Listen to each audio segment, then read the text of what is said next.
एक बार की बात है। एक गरीब औरत थी जिसका नाम आयशा था। वह एक छोटे से गांव में अपने माता पिता और छोटे भाई बहनों के साथ रहती थी। उसके पिता एक किसान थे, लेकिन खेत बहुत उपजाऊ नहीं था और वे अक्सर किसी तरह का गुजारा करते थे। आयशा एक बुद्धिमान और जिज्ञासु लड़की थी। वह अपने आसपास की दुनिया के बारे में जानना पसंद करती थी। वह एक वैज्ञानिक बनने का सपना देखती थी, लेकिन वह जानती थी कि अपने परिवार की वित्तीय स्थिति के कारण उसे अपना लक्ष्य हासिल करना मुश्किल होगा। एक दिन आयशा के पिता बीमार पड़ गए।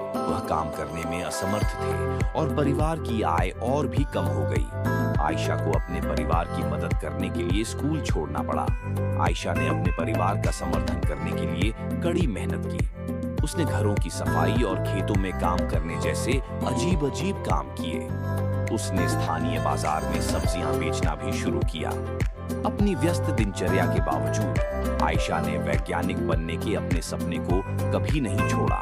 वह देर रात तक पढ़ाई करती थी और स्थानीय पुस्तकालय से किताबें उधार लेती थी। उसने घर पर भी अपने स्वयं के प्रयोग करना शुरू कर दिया। कई सालों की कड़ी मेहनत और दृढ़ संकल्प के बाद आयशा ने आखिरकार अपने सपने को हासिल कर लिया। वह विश्वविद्यालय में दाखिला लिया और वैज्ञानिक बन गई। उन्होंने विज्ञान के क्षेत्र में महत्वपूर्ण योगदान दिया। आयशा की कहानी हम सभी के लिए एक प्रेरणा है। ये दिखाता है कि अगर हम अपने दिमाग में रखते हैं और अपने सपनों को कभी नहीं छोड़ते हैं, तो कुछ भी संभव है। यह भी दिखाता है कि हमारे जुनून का पालन करना महत्वपूर्ण है